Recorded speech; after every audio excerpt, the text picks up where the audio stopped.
The horror movie Jeepers Creepers draws inspiration from this true crime story involving Dennis Depew, who disposed of his wife's body and went on a manhunt similar to the film's plot. Welcome to my channel Enlightenment in the Darkness.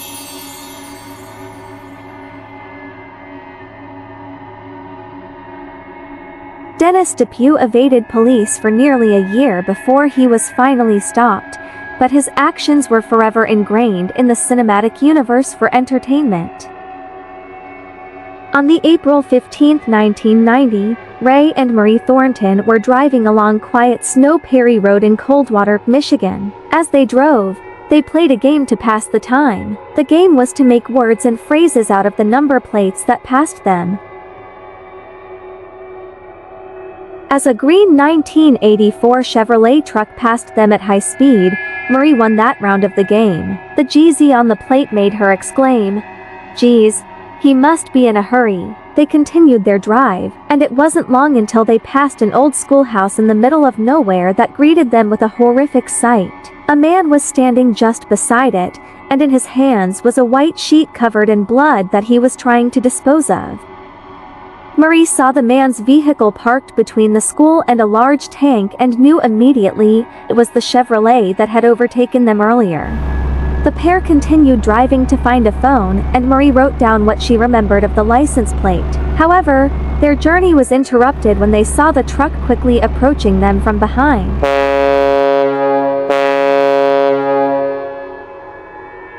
The Chevrolet followed them closely for a few miles and eventually turned off the road into a rest stop. Ray and Marie still needed to call the police, but they wanted to gather more information like the number plate, so they courageously turned around and returned to find the truck.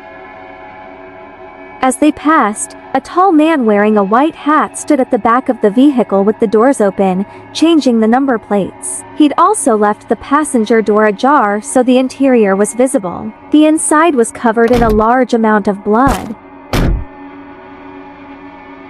Ray and Marie could only imagine what the man had done, but they would soon find out on the news. Earlier that day, 46-year-old Dennis Depew went over to his ex-wife's home to pick up his children. Joint custody had been part of the divorce settlement, but Dennis still used the guest house as an office despite not living at home anymore. He'd also got into the house when no one was around, even though his wife Marilyn changed the locks because she was scared of her ex-husband. The couple's divorce wasn't a surprise, and Marilyn had confided in friends that Dennis was a bully. However, Dennis was forthcoming during the agreements and offered Marilyn whatever she wanted from the settlement. Even so, there were underlying issues that their children had picked up on. The couple's 3 children didn't want to spend time with their father, and on that day in April, the youngest refused to get in his car, and the others quickly followed suit. A fight erupted between the children and Dennis, and Marilyn also joined in. Dennis accused his ex-wife of turning his children against him, and in anger, he pushed her down the stairs and began beating her as their children looked on. One of the children ran to the neighbor's home to call for help, but on her return, Dennis told her that he was taking Marilyn to the hospital. They never arrived at any nearby emergency rooms, and Marilyn was never seen alive again. When the Thorntons saw Dennis by the school, he was disposing of the sheet he'd used to transport Marilyn's dead body. The animal hole he'd tried to push the sheet down wasn't large enough, and when Ray and Marie went back to see what Dennis had been up to, they found it sticking out of the ground. When law enforcement and forensics arrived on the scene, the Michigan State Police and the Sheriff's Office had already begun their manhunt for Dennis, following the call from his daughter. The area was taped off, and nearby, forensics found tire tracks and a pool of blood. The treads would later be linked to Dennis' truck, and the blood was matched to Marilyn. The next day, Marilyn's body was discovered in the brush next to a quiet road, halfway between home and the schoolhouse. She'd been shot in the back of the head by her husband. In the days following his wife's murder, Dennis went on the run and sent several letters to family and friends. He posted 17 letters in total, with various postmarks from across East American states. They were full of long rants in which he tried to justify killing Marilyn. Marilyn had many opportunities to treat me fairly during this divorce, and she chose to string it out, trick me, lie to me, and when you lose your wife, children and home, there's not much left. I was too old to start over.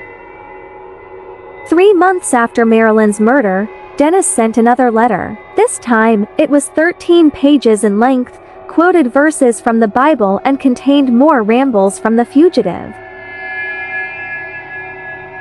Unsolved Mysteries aired the episode of Dennis Dupuy's crime in March 1991, nearly a year after the murder. The night that episode screened, a woman named Mary arrived at her home in Dallas, Texas, surprised to see her boyfriend's vehicle in the driveway. As she opened the front door, she was confronted by Hank, who told her he needed to drive home as his mother was very ill. He asked Mary to make him some sandwiches for the road while he packed his belongings. In reality, Hank was trying to keep her busy so she wouldn't sit down to watch television and see his face staring back at her from the screen.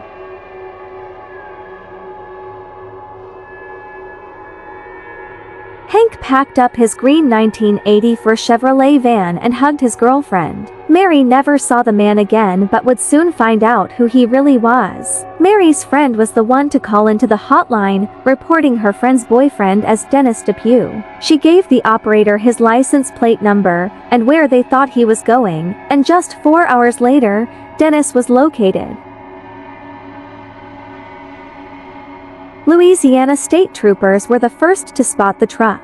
They tried to stop the vehicle but instead embarked on a high-speed chase that lasted for 15 miles. Warren County Sheriff Paul Barrett told his team to shoot out the truck's tires if they couldn't stop Dennis, and they succeeded, hitting both back wheels.